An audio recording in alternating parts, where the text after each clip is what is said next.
Welcome back. We're working to get you those images live from New Hampshire once again. The chopper footage just went down for just a brief moment, but as soon as they come back, we will bring them to you. In the meantime, here is what we know so far about the deadly shooting at Brown University. According to our sources, police have identified that person of interest, and they are on the hunt for him at this hour. They do have a name, and law enforcement is actively investigating a link between the shooting at Brown University and the murder of an MIT professor who died at that house in Brookline.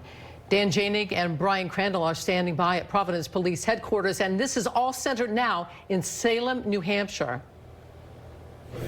And Patrice, I want to pick up with what you said in the last time we talked to you. So my sources had said that they were looking for a gray Nissan, possibly with Florida plates.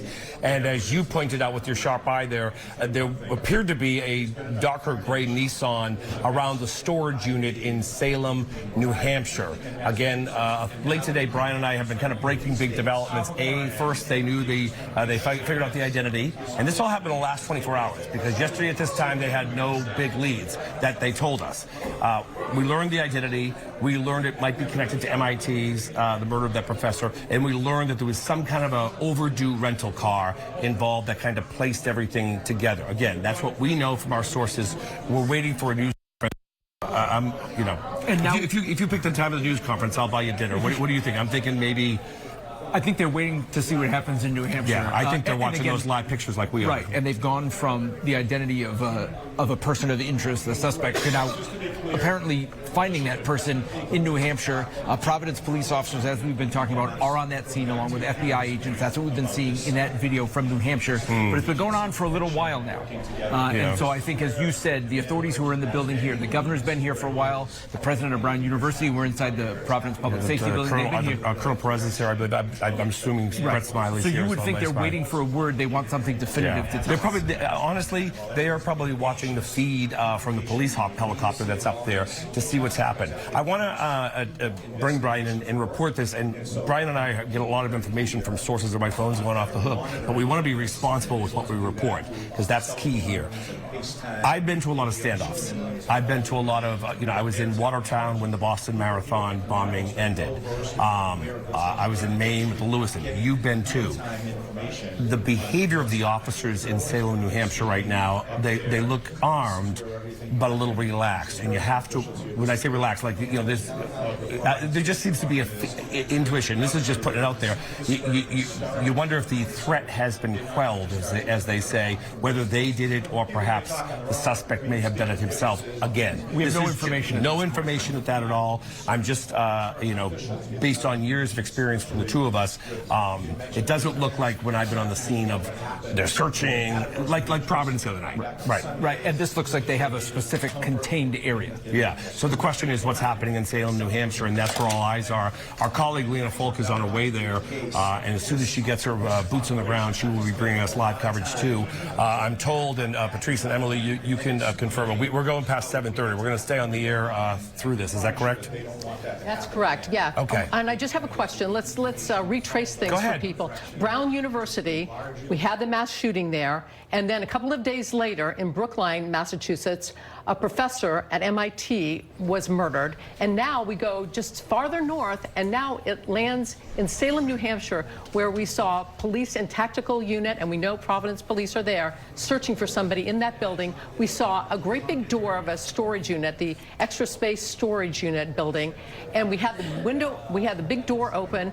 Looked like there was a little bit of fog or something inside. We saw people in tactical gear pointing their guns inside. That's where we stand right now. Brian? Yeah, and again, backing up, it all developed, especially the New Hampshire part this afternoon. As you reported, they might have had a bead on the car, and it starts from there. You would think with the technology they have now, if they have a car, if the person has a phone, they can track that person. Yeah. Well, they track. I did a rent-a-car a couple of weeks ago. They track. They know how many miles are in the car. So, if it was rented, as our source says, if it was rented maybe at Logan Airport, and they see 100 and something miles, they know it may have driven. Plus, now, if they know who it is, they can ping the phone. Right. And again, the FBI has been talking about they have a lot of high-tech stuff. And again, we're seeing, as you just said, that it didn't look like they had a whole lot as of 24 hours ago. They're putting out these images of the person of interest, and the although it was the person they believed that fired the shots from what they heard from the witnesses and survivors in that lecture hall at Brown on Saturday. And so they've gone from there. And again, I got the word this morning that things were moving and that they may be closing in on identifying this person. And now, once that does happen, and we've seen this again, you talked about the Boston Marathon bombing, once that image gets out there and somebody can say, hey, maybe that's who it was, or, you know, they have that other person who they've run into them, that they put out that image yesterday, that it can then move very quickly once they can start tracking somebody or have a lead on who that person might be. Right. So to your point, Patrice and Emily, and to all of you watching at home, when this news conference is at 4 o'clock yesterday afternoon, when we ended the news conference, we really only had the individual who may have come within an area of the alleged suspect, and we had a map. And after that, we asked pointed questions. Could this be related to MIT? Nope. Could this, you know, and they were telling us what they knew. In the last 24 hours, bang, things just opened up. Brian and I were talking around 12:30, and he was saying, he reported, based on your sources, that things were happening fast. And then I got a call, and I'm like, let's all head to the police headquarters. So it looks like they've, put it this way, any investigator will tell you, and you know this too. Because people watch these, NCIS, and they think, oh, they can find anything.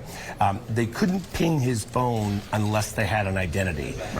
They might be able to track his phone, but I'm told that's a lengthy process with carriers. So, once they got the identity, it was go time. Yeah, and what was the connection potentially with MIT? Was there a connection with the suspect? Was there a connection with the victims? Right. Was it DNA? We know that they said here yesterday that they did have DNA evidence from the scene at the lecture hall at Brown University. So was there some sort of look at the DNA or some other evidence between the two crime scenes? And I think it's important to point out, Patrice and Emily and all of you at home, is that, we report the facts and what we know about, but I know that there's a lot of commentators and radio show hosts and who have been really like, oh, it's 5 days, it's 4 days, it's 6 days. These investigations take a long time. And when I tell you, every time we've been live here at night, the FBI, the ATF, the Providence, the state police, they're going around the clock, leaving here too. So we are back live in Salem, New Hampshire with this activity. And Brian, your sources kind of said this might be the spot. Yeah, and we'd been hearing a couple different spots, but then this is what, yes, we had heard this was the spot, and I got that from a source as well. I had heard early on that the person most likely was not in Rhode Island, because we've been talking, there's been a lot of concern. Is this person still in the community? The mayor's addressed it. Should people feel safe in the community? Now, how long the person's, it seems like they didn't go that far. Right, oh no. Right? Again, we're talking within 2 hours of Providence, and again, not that far from the Boston area where the MIT shooting happened, if again they are connected. Now, we also heard, as we reported, that there was some activity around in eastern Massachusetts, right, around Stonehill College, and we learned that some roads were blocked. We don't have that confirmed yet that this is connected, but certainly, like I said, this picked up speed in the last 24 hours. Patrice, you have a question. Go ahead. Yeah, I have a question for you. So you were just talking about they couldn't really find this guy based on his cell phone until they had a name. And once they had the name, then they could get the cell phone. Once they had the cell phone, then they could use their high-tech equipment to try to pinpoint the location. And they would get a general location then. Once they got that general location, as they move closer to that, so they can sometimes pinpoint exactly where they are. And we were just looking there at Salem, New Hampshire, and we're speculating now, but that could have been what led these authorities to Salem, New Hampshire, including Providence Police. They're there right now, guys. I mean, that's a valid point. You raise a good point. Once they can ping the phone, I mean, if you're a parent, I know where my kids are right now, and we all do, right? Because you can look down, oh, they're back at the Starbucks again, wherever. But what I think is important is that they're able to track the path, but also they had to rent a car too. And though you put those two together, and then it's a matter of taking the DNA evidence, which they didn't have any match for it. Now they could probably say, oh, okay, let's see if we can get a match off his clothes. And authorities have said and told us that once the ball gets rolling, it can go quickly. And Attorney General Noronha, when I asked if people were discouraged yesterday or surprised that it's taken this long, that nobody recognized or had called in a tip about who that person of interest was, and he said nobody's getting discouraged, and he sounded confident that we're going to crack this case and we're going to find this person. Right. Now, again, is that what you say, or do you just know that at some point there is going to be that break that leads to this, and how long can people go? We've talked about the Boston Marathon bombing. It took a couple days to get the images out, and then it took a couple more days to find them. There was the shooting, the assassination essentially of a healthcare executive in Manhattan earlier this year by a masked man, and then it took a few days to find the suspect there. So it's like once they get those images out, then it seems to lead to breaks. But as we've been talking about, the images were slow to come out. The quality of the image is not great, given potentially a lack of cameras in the area and at that building at Brown University. Yeah, and I think obviously that brings us to Brown University. We have been asking some tough questions about Brown University. I think it's probably time for all of us to kind of think about bringing cameras and security in our lives. But you automatically think that an institution or a certain place of business is going to have the tight security, and we learned that there was apparently at this point, some cracks in the ceiling. And I reported in our 6 o'clock news that I had talked to a Brown employee who said that there have been staff who have raised, not that long ago, concerns over the lack of cameras and accessibility, or too much accessibility to that building, that there had been at least one homeless person who was in the building at some point. Not the suspect or person of interest. I was told they don't match the description. So homeless people in an engineering building of a school that says it's pretty secure is another big question. I think Brown's going to have a lot of questions to answer, and there's going to be a lot of review. I know parents are pretty upset. Let's talk quickly, if we can, before, and Patrice and Emily, if you guys have a question, just jump right in. I wanted to talk about the individual who came in close proximity with the suspect who was then seen running. I'm really curious to see what that connection is, and if they found that person. Right. Yeah. Did you have a question? I think Em does. Em? That was exactly the question I was about to ask you, because as of this point last night, we had no leads, and then all of a sudden they released the image of this other person who police want to talk to, and within 12 hours, it seems like they've kind of cracked the case open. In talking with your sources, have they said anything about what might have led to this break in the case, if there was additional footage, if this person they were looking for, if this person came forward and offered any additional information? Are you guys hearing anything? We're hearing one report, but we don't have enough a source backing to report that. So I think if, as Brian and I said, when it's revealed, I think you'll all say, wow, that's an interesting story. And we're talking about what happened prior to the shooting with the individual and the person of interest. And if what we're hearing is true, I think a lot of people are going to be like, wow. But they're varying stories. Varying stories, and we don't know anything until they get up there at this press conference, and we don't know a time yet. But let's talk about that, Emily. That's a great question. Where did it crack? Where in the last 24 hours did things start adding up? Yeah, and I think that'll be interesting to learn. And I'm not sure, even if this comes to some sort of conclusion tonight, that they would necessarily let us know. Or maybe they will. Maybe they want to take a lap. Yeah, and I think to your point, and I think it's important to point out, because again, it's easy. What is it? It's easy to sit on the side and criticize. It's tough to be in the ring, right? And just you were talking about some of the criticism. Like, if you step out of our reporting, I'm sure if you've watched national news, if you watch the cable channels, if you're on social media, there has been a lot of focus and a lot of criticism of what has been happening here, and it comes from different point of views. Whether it's people critical of the FBI, there's been people critical of the Providence Police Department. Lots of people critical, and some of it is based on the information that we're putting out there. But people are taking what they want and extrapolating from it. Criticism of Brown University, as you said. But there's been criticism that the investigation wasn't handled right from the start. There was a report that the suspect was in custody like within an hour. Then that turned out not to be. Then, of course, the next day there was a person of interest that my sources said was worth pursuing, that they had in custody much of Sunday, and then, as we all know, Sunday night it all turned, and they said, oh no, this isn't the person, we've cleared them. based on testing. And so when you combine all that, and then it takes days, there is a lot of armchair quarterbacking and second guessing. And I always tell people, I'm sure you hear it too, and they notice you, oh, the media, right? And I think it's always important to point out there are local journalists who are unbiased and trying to get stories for you. We have no agenda. And then there are radio commentators, and then there are television commentators, and then there are podcasters. Each of them serve a different role. Our job is not to opine. Our job is to report. And what I was trying to mention about it's easy to be outside the ring and say, hit him, as being in the ring. But what I thought was interesting is that when Peter Neronha came up last night, and Colonel Perez, these are seasoned veterans. And they basically said, I know it's frustrating, but we're going to get the guy.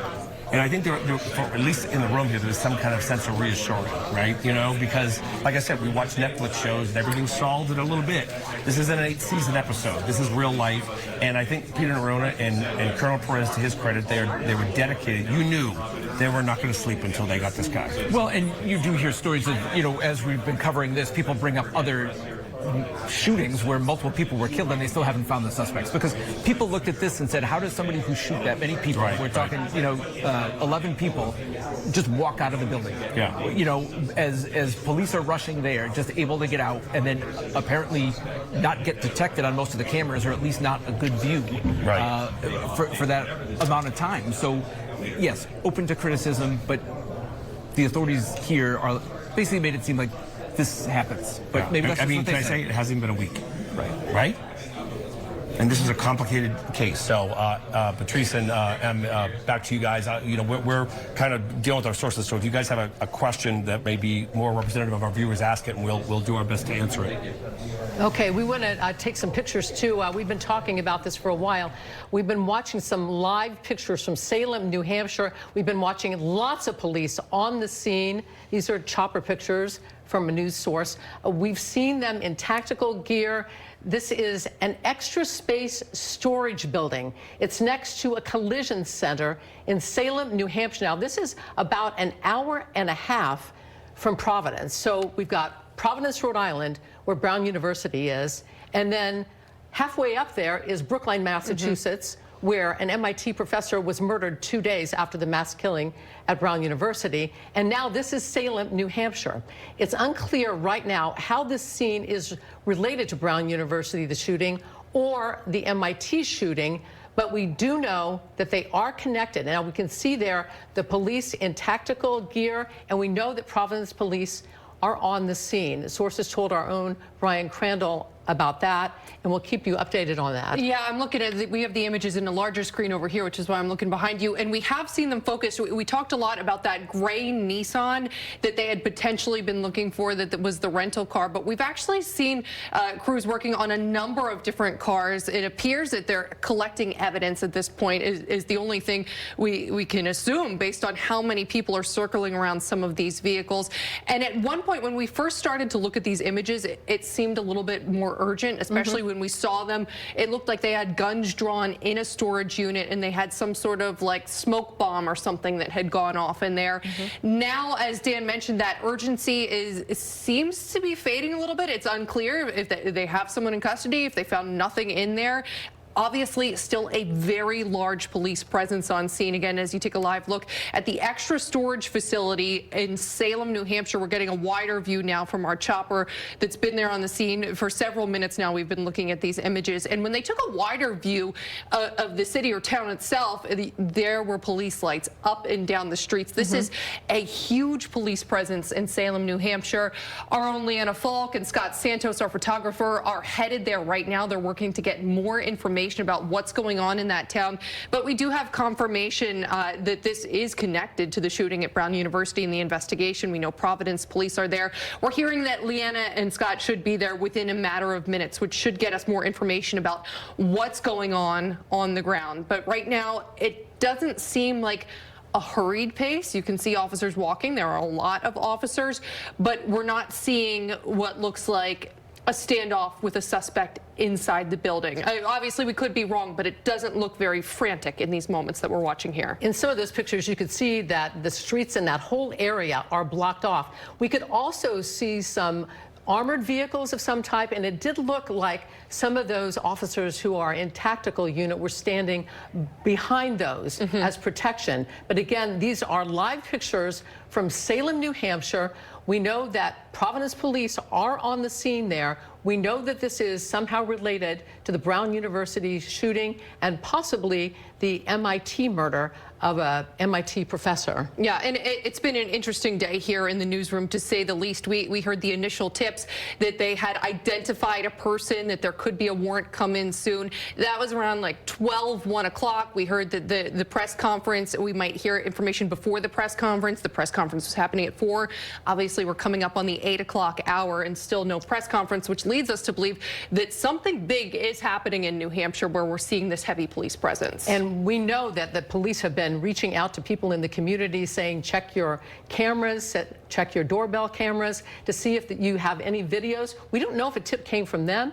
Did a tip come from someone who maybe recognized one of the 2 people that we've been watching on the east side of Providence? People are saying, if you recognize this person, give us a call. Maybe somebody called in and said, hey, that's my neighbor, or that's somebody I know, or somebody that I've seen walking around the area. Yeah, it's been encouraging to see this change of pace from after, you know, as we said, it was on Saturday this happened. It is now Thursday. There was some frustrations, and you could see it yesterday at the press conference. They were frustrated by the lack of progress in this. But again, as Dan mentioned, the Attorney General said this case is going to crack open, and when it cracks open, it's going to happen fast, and it appears to be happening fast now. Okay, we want to go now live. We have somebody on the phone, Ed Cash. He is a former Homeland Security expert.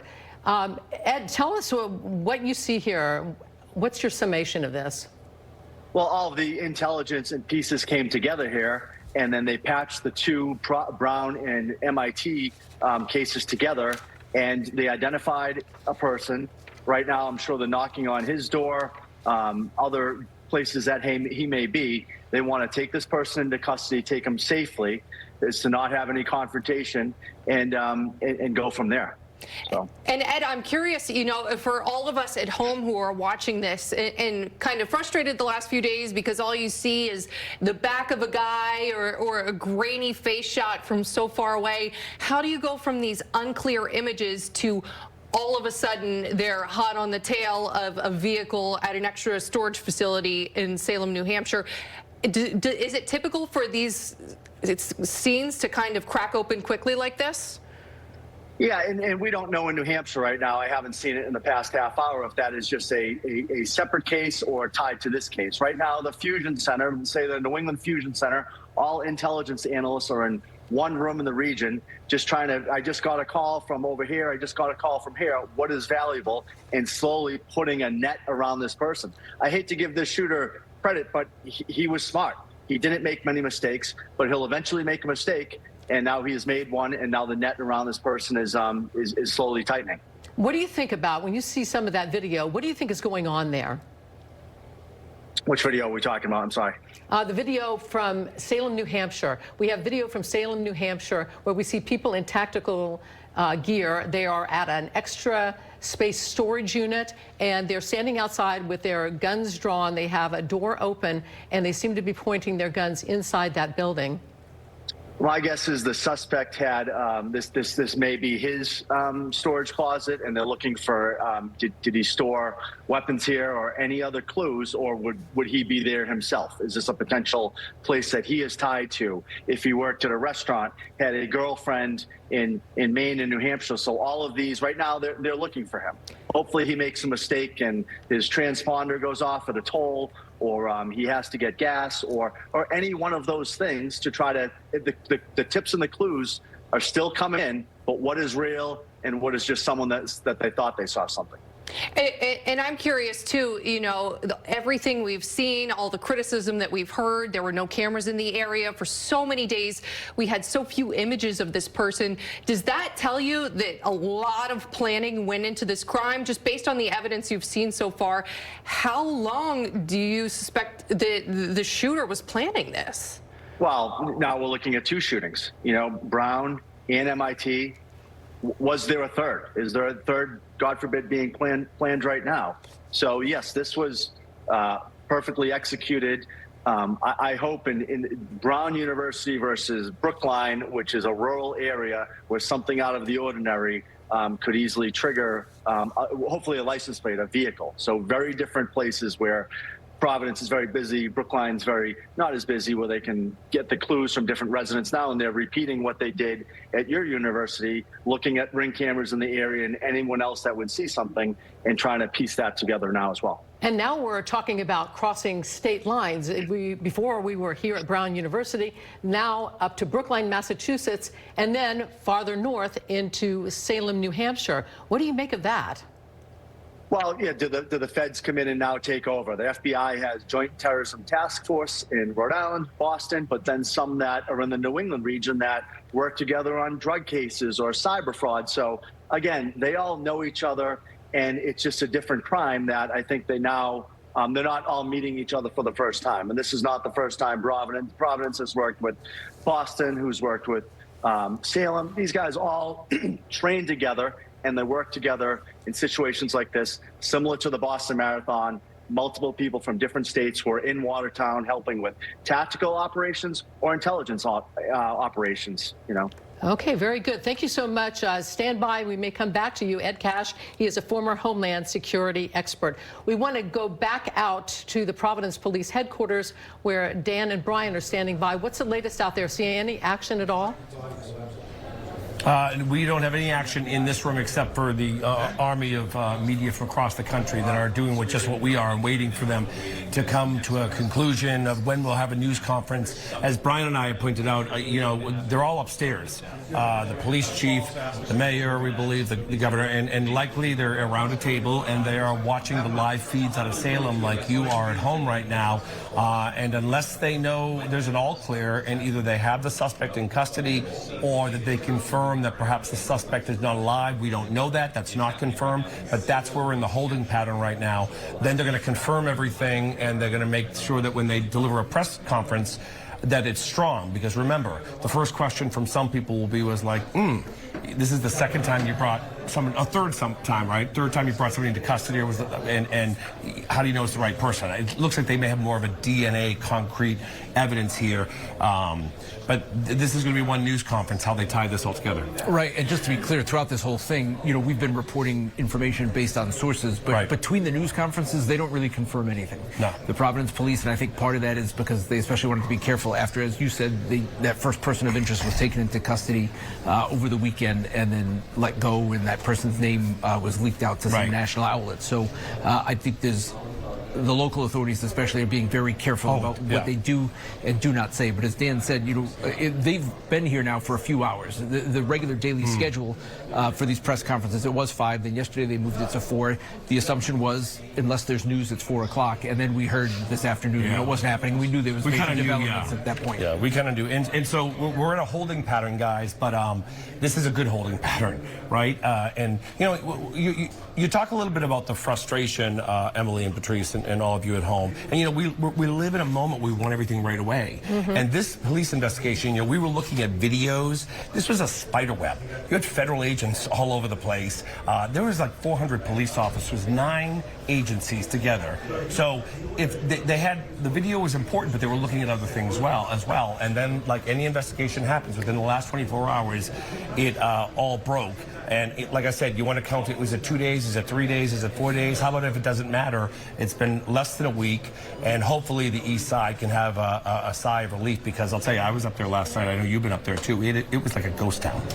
Right, but there were also a lot of police officers. Oh, we have multiple. Yeah, there's police officers on every corner. So if you look at it that way, there was a sense of calm and security, because they always, after something but bad nobody happens, was out last night. Emily and Patrice, so we've lost our live feed of Salem, so I don't know if you have it, but perhaps you can tell us a little bit what's going on. I'm watching here. I have a little bit of it. It's kind of grainy and jumping back and forth. There isn't much action happening right now, to be honest. We've got a view of a door to a storage unit, seeing a person occasionally walk in and out. You can see it right there. That's what we've been monitoring. The people walking in and out are in tactical gear. They are armed with guns, but it doesn't seem like a great sense of urgency. But the streets are blocked off there in Salem, New Hampshire. And they were looking closely, just even, I was looking at like the door jam itself, they seem to be looking at. So something happened there that they're investigating at this point. And, you know, Dan and Brian, you talked about the east side of Providence, how it was a ghost town. And you have to imagine that once the news breaks that they might have someone, hopefully things will change. Our own John Perrick, he's there right now. He's near Brown University. John, do we have you right now at this moment? There you are. John, tell us what the sense, it's like right now on campus. Are people at all optimistic? Well, I think that is the word, Emily, optimism. Right now, I've actually been in communication with a few of the victims' friends right now, and I'll get into what they said in a moment, but just quickly, one saying all he wants for Christmas is a suspect in custody. Right behind me, this is the engineering building. At the heart of this investigation, it's believed that's where the shooting happened. Of course, we've seen law enforcement all over this area all week long. I just saw a few officers still inside the building. A memorial continues to grow here behind me. Two people here paying their respects to the two people who died in this fatal shooting. This area, of course, all week long, we've been reporting how quiet it's been. A few cars drive by right now. Not many people out on the street. But let's get to what that friend said to me. I actually was just on the phone with him, and he sent me a text too. His name's Jack DePremio. He was Mohammed Aziz Amirsakov's mentor here at Brown. He said one of the best Christmas gifts I can receive this week will be hearing that this shooter may soon be caught. This is a text he sent me. I'm just reading it here on my phone. He also said that it will bring so much relief and a sense of justice to everyone at Brown. We want him to feel the full weight of the law and be punished. We want justice for our friends. That's a text that Jack DePremio, one of Mohammed's friends, just sent me. But again, an active scene up in New Hampshire. Let's send it back over to you guys. All right, we have our former Attorney General Jeff Pine on the line. I don't know if you've been watching any of the live feeds from Salem, New Hampshire, but it appears there's something going on related to the mass shooting at Brown University. What's your assessment? Hi, Patrice. How are you? I'm good. How are you? Good.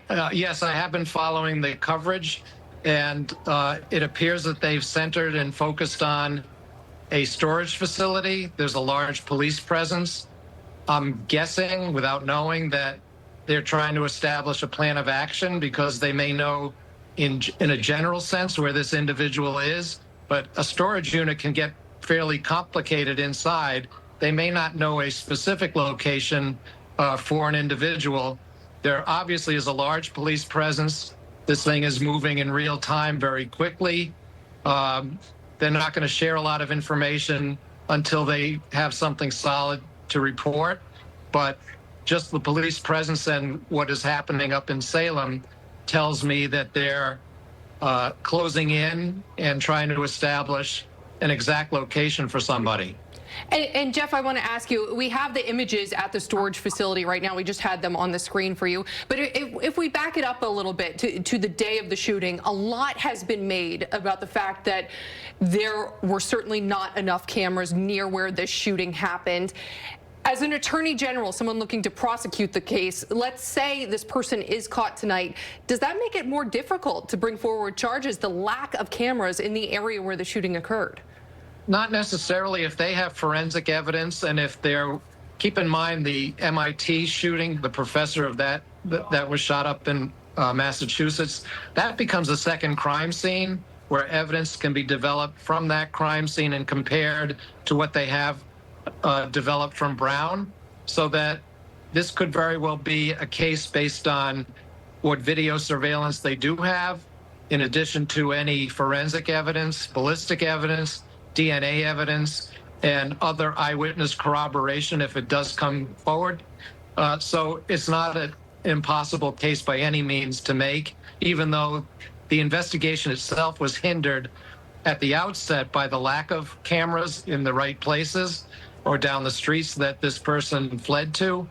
So they were starting a little bit behind the eight ball, but that doesn't mean that the development over the last few days will not produce a very strong case. Yeah, let's talk about that case and possible charges. So we're starting at Brown University and then going to Brookline, Massachusetts, where the MIT professor was murdered. And now we're in Salem, New Hampshire. We're crossing a lot of state lines here, aren't we?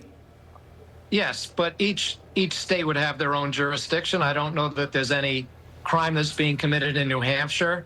Obviously, there were multiple homicides in Rhode Island and a homicide in Massachusetts. That will all get sorted out once an arrest is made, and the various state officials will sort that out in terms of who gets priority. My guess is it will be Rhode Island and Brown, but that's just based on some experience with that. But it's interesting because it's playing out in real time, and there's obviously a huge police presence at a particular site, which tells you something. On the other hand, storage facilities can get a little complicated. There may not be great cell phone service inside, so they have to establish a plan of action on how to execute this. And Jeff, I heard you mention the DNA evidence earlier. I know at one of the press conferences within the last few days, current Attorney General Peter Neronha mentioned that there was DNA evidence, but they weren't able to match it because this person wasn't in the database. What kind of DNA evidence, like how minute of DNA evidence can they now find at these scenes, and where are they likely even finding that DNA evidence from if the gunman came in, all covered up, fired off a few rounds, and then left? What kind of evidence might we be working with? There could be DNA on shell casings. There could be DNA on any cartridges that were found or left discharged from the scene. Basically, it doesn't take a lot of DNA to develop a link to a particular individual. There's touch DNA if somebody touched a railing or a door handle, didn't have gloves on. So there's a lot of possibilities with that. My guess, based on the connection to MIT, is that they were able to develop an identical match to some evidence in Massachusetts. And we were just watching as we're talking to you, more video from Salem, New Hampshire, and we're seeing these officers go into this storage unit. Tell us what may be going on in there right now. I know these guys train for this kind of thing, where they may have to go from storage unit to storage unit to storage unit to see if he's in there. And that's what I was referring to a couple of minutes ago, that these storage facilities, they're obviously well prepared on how to deal with this kind of situation, just as in many different situations that present themselves. But the fact that they're going in now means they have established a plan of action. They may know a specific location. They may not. They may be going up and down the hallways, but I'm sure they're heavily armed and very prepared. And Jeff, based on what you're seeing tonight, what you're seeing unfold, are you optimistic that we're going to have a suspect, that this is going to be wrapped up within the next day or two? It's moving very quickly. It could get I'm sure you'll have some developments this evening. I don't think there'll be a press conference to announce anything until there's something tangible to announce. So you may have to wait in real time and watch how it unfolds. But once something happens, if somebody's taken into custody, then a lot of information will come forward. Okay, Jeff Pine, the former Attorney General in Rhode Island, stand by. We may have to go back to you, but we want to go out to Dan Janig, who has some new information. Dan, what do you have for us? Patrice, I just got an email from somebody who lives in the area of Salem, and they just got an alert saying that there's a warning people to report anything that they might see that looks out of place, like someone walking or a suspicious person. And now we're starting to wonder did they find that Nissan and he's not there, and maybe he fled on foot? I don't know. But they're issued in Methuen, Massachusetts. Methuen's not too far from Salem. So again, the issue was to report anything you might see that looks out of place, like someone walking or a suspicious person. Right, so that leads to questions as to whether or not they have actually found the person or not. And it also leads to what Emily eloquently said that I couldn't, which was there wasn't an intense feeling around the storage facility. You know what I'm saying? It wasn't like, it was almost more of a relaxed, as relaxed you can get with a gun in your hand. So why are they issuing this to people now in that area? Now you're starting to wonder, okay, maybe they're close, but they're not that close, because why they wouldn't, if they had them, dead or alive, they wouldn't be issuing people after the fact. No, and at this point, we've known that the law enforcement activity related to this case was in New Hampshire now. It's been a while. I think for a couple hours, right? At least and, a couple, we know. Yeah, and it was obviously happening before we knew about it. Right. If Providence police officers got up there, what is it, like an hour and a half, 2 hours, but in traffic longer? Well, they have lights. So, yeah, they've been up there for a while. So go ahead. So it just begs the question as to, do they know what they're dealing with at this point?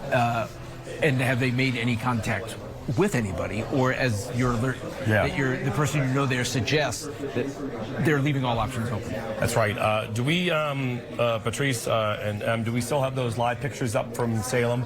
We've lost our feed here momentarily. Yeah, we're going in and out. There's been nothing.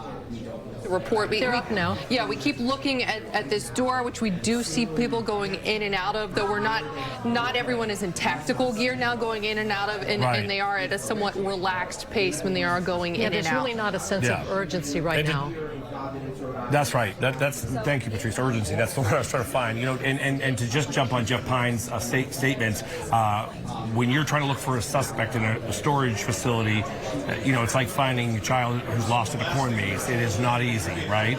And down every door is a threat. So the fact that they're kind of walking in and out, and there is a gray Nissan that Patrice spotted in those pictures, which they were looking for earlier. And it's funny, guys, now that Brian and I just reported this whole news, everyone's jumping around and getting on air and reporting something. So we're a little ahead of the game on this one. But again, all we can report is what we know. We're not speculating.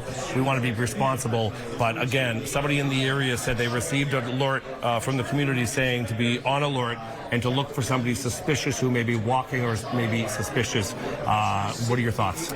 Yeah, again, it just leads to a lot of questions at this point. And again, part of the reason why we haven't heard from authorities here, you know, now hours behind schedule. Again, although the schedule got basically scrapped because of the new developments. So we were hoping that, and I'm sure everybody was hoping that there'd be a conclusion a lot sooner. It doesn't appear that way at this point. Yeah, and I can't imagine, Patrice and Emily, that maybe I'm wrong, correct me, at home or there. I can't imagine that they would hold a news conference and say, we're close. I think they want to wait until they have the suspect, they confirm, and then they come out and say, we have our man. Yeah, and again, so we're in a holding pattern as that happens, and, you know, just circling back, as this is now 5 days into it. So rapid developments, but now kind of wondering what is happening next. Brian and I are going to work our sources, guys, so we're going to head it back to you, but we're ready to come back to us if we get any new information. All right, sounds good, Dan and Brian. All right, we have a retired FBI agent joining us now. Daniel Brunner joins us. Daniel, thanks so much for joining us. I'm sure, have you been watching what's transpired over the last few hours in New Hampshire? What do you make of what's going on at that extra space storage facility in Salem, New Hampshire right now? Well, just like your other people have said, that this is an ongoing investigation. The fact that they're walking in there, not in an urgent pace, that it means that the building has been secured, at which point the investigation is progressing. Whether they've identified the storage unit, the storage container where they're able to conduct a search, the vehicle is obviously going to be in question. They're going to be looking at the vehicle. This is all going to be progressing. The fact that at a slower pace now that they've identified this location and have secured it and that there is no active threat, they're going to be looking to get search warrants. They're going to go to the judges. They're going to get a judge to issue a search warrant. That way they can enter the facility and conduct a more thorough, slow logistical search and try and identify. There is no need to rush through this because they could get something wrong. The difficulty here for these investigators is that now we're widely being reported on all news networks. He is aware that they're looking for him. He is aware that he is wanted, and he is aware. So that puts him in the advantage seat. It definitely puts the investigators at a disadvantage, whereas now he is able to actually, possibly go on the offensive. He wants to do shooting, take hostages. So it's a lot more dangerous situation than they are in the past. Now, that's scary to even think about that. Let's talk about the path that he has taken. He started at Brown University, then went up to Brookline, now Salem, New Hampshire. As somebody who was in the field, where do you think he was headed? Was he headed up to the Canadian border? It's possible. At this point, anything is possible. As a good FBI agent should do, keep any possibilities open that he may be heading up to Canada. He may be heading to the border. Or whereas we have the shooter in New York City from a few months ago where he shot up the building in the NFL, that individual came from Las Vegas. He may be from New Hampshire. He may be he may be familiar with that area where he's comfortable, and he was able to hide out for these 6 days. So he's looking for a comfort area.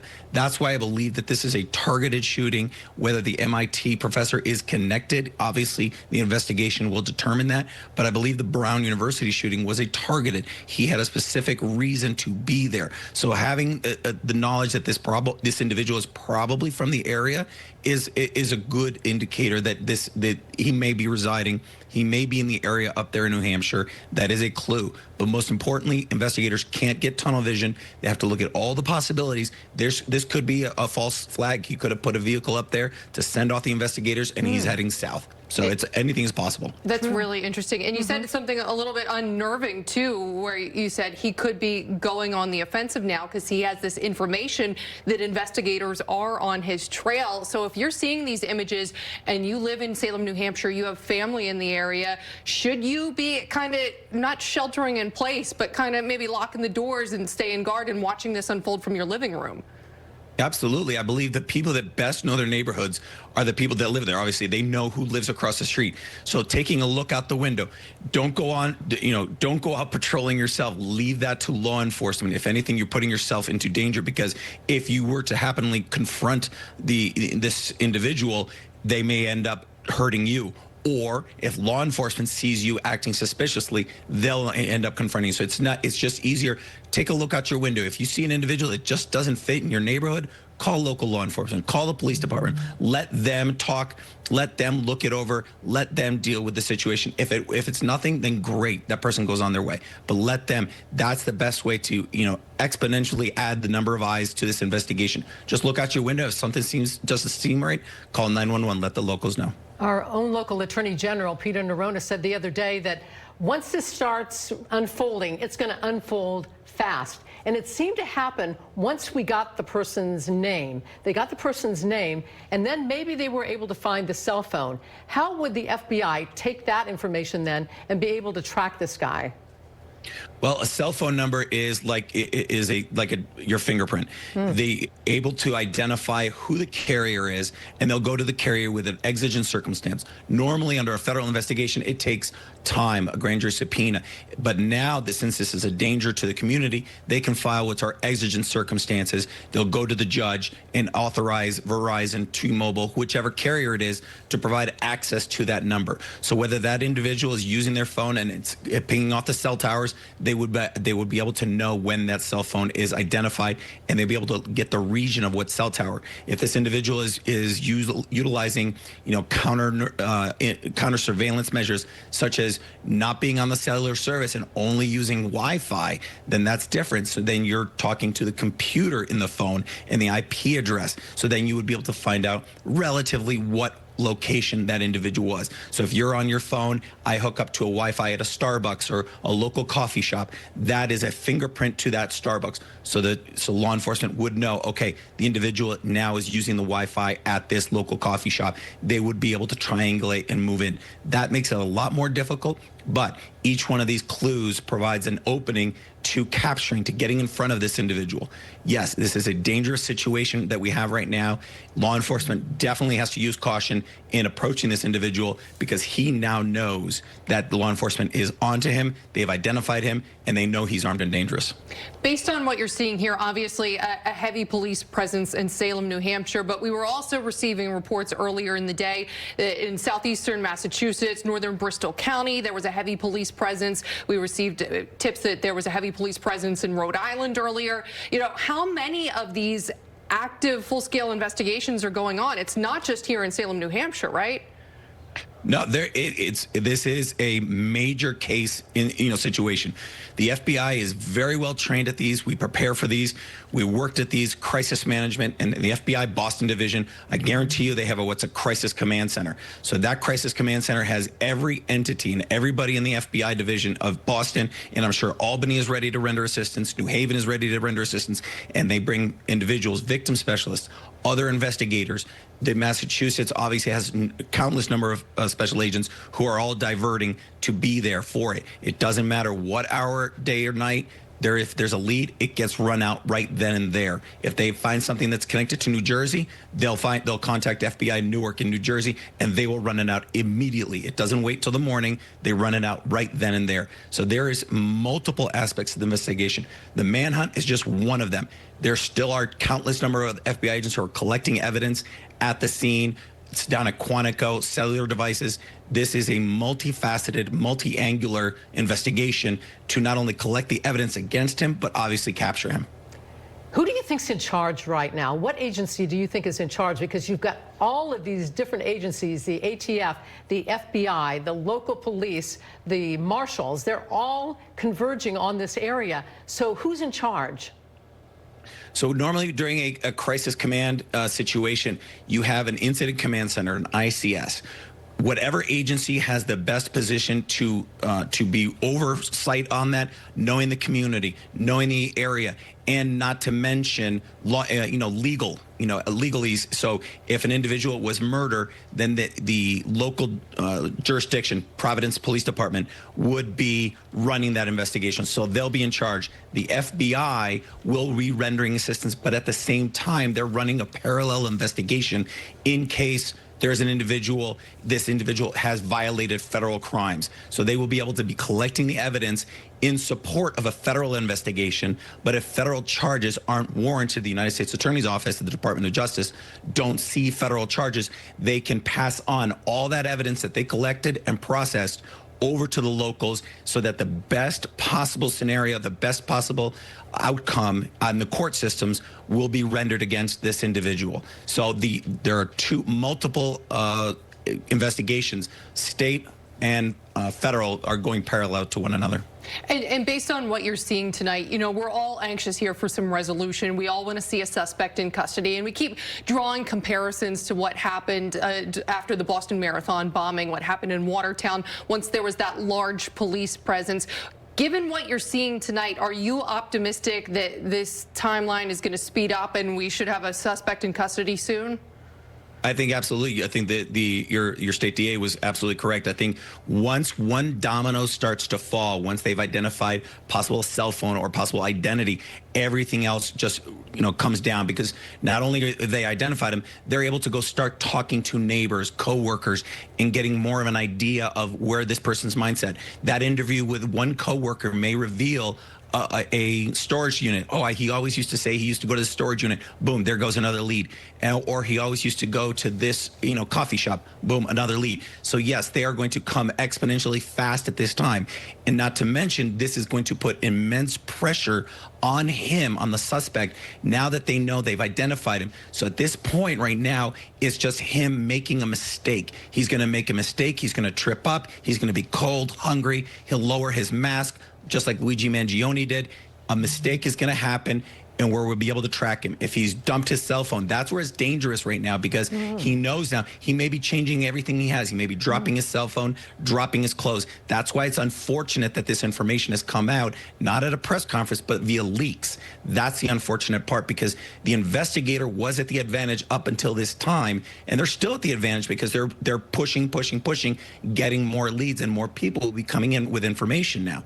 But this is now a little bit of a chess game of who's got the advantage. So at this point right now, it's just a matter of time. We're going to catch him, and it's just putting pressure on him. Hopefully nobody gets hurt. He gets captured and is arrested, and he sees justice for his crimes, and hopefully no innocent people or police officers get hurt in this manhunt. Initially, everybody was just wondering if this was just a Brown University event. Maybe it was a student who was mad at a professor or something. Then it moved north to Brookline, Massachusetts, and MIT, and the professor there being murdered. So is that an indication that this is not maybe just a localized thing, but maybe a larger operation? Absolutely. At this point, anything, as I said, anything is possible. Nothing is off the table. The fact, when I heard that the information that an MIT professor had been shot and killed, I was like, this has to be investigated. This has to be conducted. There have to be FBI agents there to participate in that investigation and see. do the ballistics match? Is it the same bullet from the same gun that were used? You know, the ballistics I'm sure were taken from Brown University and the MIT professor, and hopefully the FBI said, listen, let us process it. We can get it processed much faster and accurately down in Quantico. And if the ballistics are a match, then you would have the same gun was utilized, and then you could definitively say this is the same shooter. If it's the same caliber, it's the same gun at this point. But yes, I don't think anything can be ruled out as a possibility.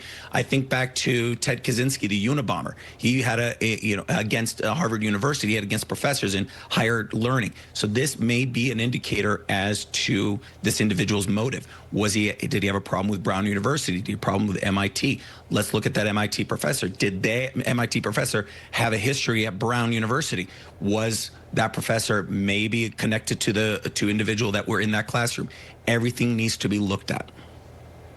And based on what you've seen so far, there's been a lot of focus on that person of interest. By all accounts, there is one suspect. Is there anything that leads you to believe, at least maybe based on the length of time this person has been able to evade police? Do you think anyone has been involved in the planning, the cover-up, any aspect of this beyond the person of interest? Well, as I've been saying, nothing is off the table. But at this point, I would say it's better. It's most likely that he was acting alone, because the less people that know the plan or less people that are connected to it, the less likelihood of it being leaked or them turning themselves into law enforcement because out of fear that they could be also connected to him, or them turning themselves in. That's why they said Director Wray from the FBI a number of years ago said the most dangerous person in this country is the lone wolf actor, the individual who has it set in his mind, they're going to do this, they're going to conduct this act to right a wrong that was put upon themselves. So the lone wolf attack, they're the only individual that knows the status of the plan. They're the only individual that knows the exit plans. Is it possible that he has, people that are assisting him? Absolutely. Wife, girlfriend, co-workers who, understand him. Absolutely, that's all a possibility. And those individuals, if they are found and if they rendered assistance, absolutely need to turn themselves in right now, because if you are found by the law enforcement before you turn yourself in, it's going to be much, much more worse and much more dangerous for yourself, because if they find you and if they have to hunt you down for possibility, it's just much more dangerous. So if anybody did help this individual out, it's best just to turn yourself in right now and assist law enforcement.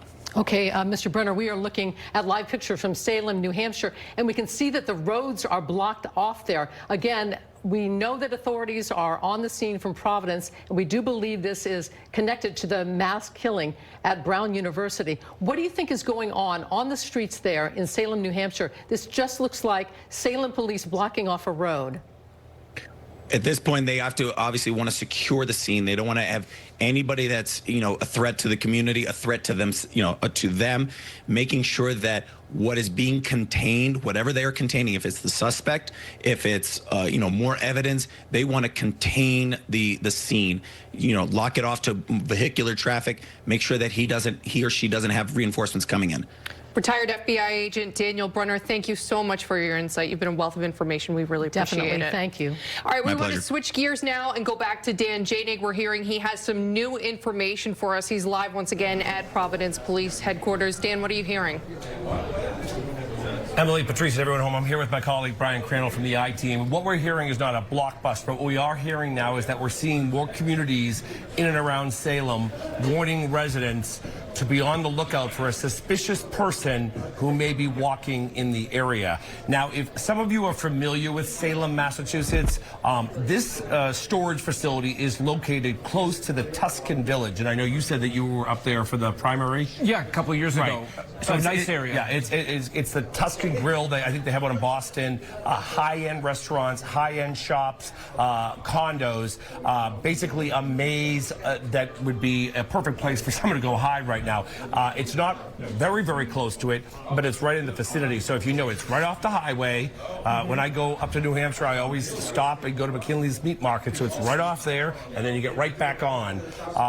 So that's a really busy area. So that is where, we're saying, Patrice and Brian, why would you be alerting people in that area to be looking for somebody who is walking, who might be suspicious, and we see a car, the gray Nissan, that authorities and sources had told me that they were looking for today. And now we're again a couple hours into this law enforcement activity in the Salem, New Hampshire area, and we're talking a massive police presence, Right. FBI agents, U.S. Marshals, notably Providence Police there as well. Yes. You know, after we learned that the activity there was connected to the investigation into the shooting Saturday at Brown University, and as we've been reporting, now again they're looking at a link with the killing of an MIT professor on Monday. So you've got law enforcement. There's a lot of things coming together here. Pieces Law of the enforcement puzzle. down here, Right. a lot of activity in Boston as well. And your sources told you that Salem was busy related to this case. So Yes, we nailed that. We there's want to make sure we law nailed the enforcement information in that we're New breaking Hampshire. down,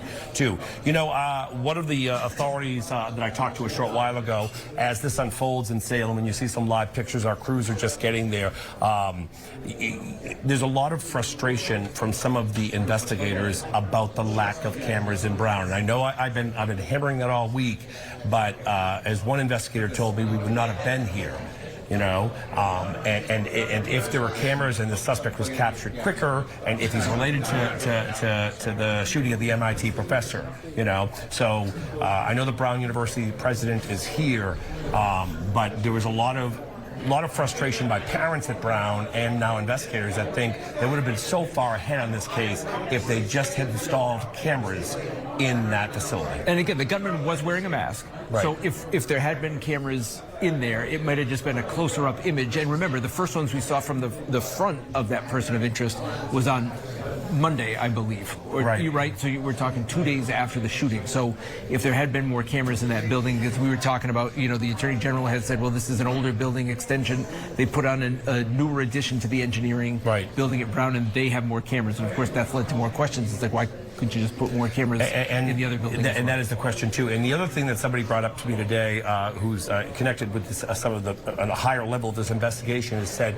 you know, from the get-go when the FBI had their boots on the ground, they offered a $50,000 reward for any information leading to the arrest. That $50,000 from the FBI is your taxpayer money. We have a university with a $9 billion endowment that offered nothing for a reward, and that has frustrated several people as well. So there's, we don't want a Monday morning quarterback, but we want to make sure that this is all part of an integral story that is unfolding right before our eyes tonight, Emily and Patrice. Yeah, and Dan and Brian, I know you guys have been waiting for this press conference for hours now. We're all 4.5 hours. We're all desperate to hear information. Has there been any movement? Have you seen any of the investigators, any of the lead officials in this come forward in the last few hours? Yeah, I think the last update now was an hour and a half ago or something, where the mayor's communications person came out and said there will be a press conference tonight, but we don't know when. We'll give you a 20-minute warning whenever it does happen. And we've seen no sign that there would be a 20-minute warning. We have seen coming into the building, and this again is a few hours ago, Christina Paxson, the president of Brown University. The governor has been here for a while. We've learned for hours as well. We saw some staff members bringing coffees upstairs because as far as we know, they're huddled upstairs here at the Providence Public Safety Complex, probably awaiting some of the same information that we're waiting for, too, and probably formulating how much, once something does happen, how much of that they want to get out to the public. Right, so upstairs go ahead, Dan. is where they... Go ahead, Patrice. No, go ahead, Patrice. So, and we want to mention to people that this is all related to what's going on right now in Salem, New Hampshire. We've been watching authorities investigating, police going into a storage unit there. We believe it's related to the gunman at Brown University. And we just had an FBI agent who was on with, a retired FBI agent who was on with us just minutes ago. And he said, we have to assume that this person now knows that the police are on his trail. And he could get desperate, and he's armed and he's dangerous. So that kind of speaks, Dan, to what you were talking about. The people in that area are being warned. Yeah, and that's a great point that we hadn't brought up in a little while, Patrice. That was a great point. Armed and dangerous. Okay, and he likely knows that they're on the trail. The man of mystery has been exposed, according to what authorities believe, and desperate people with guns do desperate things. We know that. We cover it every day. So it's this investigation is integral, but upstairs from where we are, you know, the President Paxson, the Governor, Mayor Smiley, Colonel Perez, the Attorney General's office, right? That could be a fly on that wall. And they're basically waiting for what we're waiting for was, I think, I think here at the public safety headquarters, there was almost a sense, I saw two officers fist bump each other. It was kind of like, okay, we've got our man, and now it looks like he may have escaped one more time. Yeah, possibly. Right, and again, I think there is definitely caution, and I was told there would be a press conference no matter what, and Definitely. potentially even if the person wasn't in custody. We'll see if that holds true and how late they're willing to go, but you want to think they want to come out here and tell people that they do have somebody in custody. Yeah, I would think that they would. I think that they would actually. Patrice and Emily, why don't we go back to you, because I think Leanne is on the ground there in Salem. She just got up to Salem, New Hampshire. We've been watching live pictures there as police converge on a storage building there. Leanna, what do you see? Yeah, well, Patrice, right now we're about 80 miles north of Providence, 35 miles of Brookline, where that MIT professor was shot and killed. And we're learning through our NBC 10 sources that police are now connecting those two incidents. And what we're seeing here is the intensifying of those two investigations. If you look behind me, you'll see that there's a pretty significant law enforcement presence here. And from our aerial view from the sky, we know that there are multiple different jurisdictions here. So in addition to Salem Police, we're also seeing members of the Providence Police Department as well. Federal agencies, they've brought us back a few feet, about a quarter of a mile from where the main investigation seems to be centered. So there isn't much we can see as far as what exactly is happening past that police line. But we do know that there is something seriously intensifying as far as the manhunt for the person that opened fire at Brown University last Saturday afternoon. Again, we know that they've been here for at least an hour thus far. There are a lot of people here as far as the media circus, but also residents here who are trying to figure out what exactly is happening as well. We are told that there's a public information officer on scene, so we're hoping at some point we're going to get some information. We know that Dan and Brian have been standing by in Providence for some type of update from the press conference. Until that happens and until this happens, what we see here is exactly what we know, that there is a pretty large investigation happening in Salem, New Hampshire. As you mentioned, it is focused on this extra space storage facility. It's hard to see exactly how, what people are doing up there as far as what kind of evidence they're looking at or who exactly they're looking for. But as we've confirmed earlier today, we've been able to kind of figure out through our NBC 10 sources again that the person of interest in the Brown University shooting has been identified. That means that they know who he is. We are trying to figure out exactly what's happening as far as whether or not there's some type of confrontation or whether or not the person is actually here at the storage facility. We know that there's been reports of a vehicle that's been connected to both locations. So again, more questions than answers, but I'll do my best to give you guys what you need. And Leanna, I'm curious too. I know I'm not super familiar with Salem, New Hampshire, and I'm guessing you aren't either, but do you have any idea of how far you are from that storage facility right now? Yeah, so we'll have our camera guy, Scott. If we pan over to show that storage facility from where we are standing, it has to be at least, no more than 500 feet, essentially, from where we're standing as far as the entrance of in and of itself. The police line goes back a little bit farther than that, but again, this storage facility can't be more than about 500 feet from where we're standing. And this is really a mixture of commercial area and residential. So there are houses around there? Yes, so we are seeing some houses, but this also seems like a main kind of business district, kind of like a city center as far as Salem is concerned. The actual parking lot that they have most of the media set up in is a Pep Boys. Next to that is an IHOP. Across the street from that is a CVS and then an AutoZone. So all surrounding this area is a kind of a commercial district. This is probably where most people in Salem come to do their day-to-day errands. And now that place that, is home for them, the place that they just go to, pick up a quick groceries, grab some pancakes, is now the center of this major police investigation. And Leanna, when we were talking with Dan earlier, he mentioned that viewers from the Salem area were contacting him, telling them, if you're outside, watch out for someone suspicious walking around. Once you arrived there in talking with officers, were they at all issuing any precautions, like watch out for a potential suspect who could be walking around? What are police saying to the media? We are actually, there's an officer right here that's been essentially just trying to direct traffic, making sure that there's a path clear in case any first responder vehicles need to pass through. Besides that, we haven't received much communication from them telling us whether to either stay back, stay close. I know that prior to us arriving, the line in which media was being told to stay in was a lot closer to the scene, so you could maybe see a bit more as far as what the investigation here was looking like. Now we've been pushed back, so the visual just are what we're seeing here from where we're standing isn't much as far as what's happening inside that building, what exactly what's the manpower look like over there. So it's a bit far, but we are still seeing the fact that there's a big investigation here. So there's a big investigation at that storage building, but then you have all these businesses and homes. Have they been evacuated? Are those businesses still open? Businesses are definitely still open from what we're seeing. And there are also a number of just residents that are showing up here as well. The curiosity has definitely gathered a lot of folks here just to see what exactly is going on. I guess because of everything that's been, as we've been following the story and as big as it's gotten just kind of across the country, across the world, it's now reached Salem, New Hampshire. And the residents here have definitely showed up, just trying to look and see what exactly is happening in my town. And Leanna, too, I know that the officers primarily are setting up a perimeter and kind of blocking off the area. Have you seen any officers that appear, with flashlights, look like they're looking through that neighborhood that you're near at all? Unfortunately, I haven't seen any of that as of yet. Again, because we're so far back, all we're really seeing are the police cars that are blocking whatever investigation is actually happening 500 feet away. So from what we're seeing right now, it's mainly just the police line, but I haven't been able to see any officers, coming and going, putting up flashlights, opening car doors, looking into cars. All of that is happening much farther up. And this is really right off the interstate. I've gone up there many times. I have relatives that live up there. What was that like? How far off the highway is this?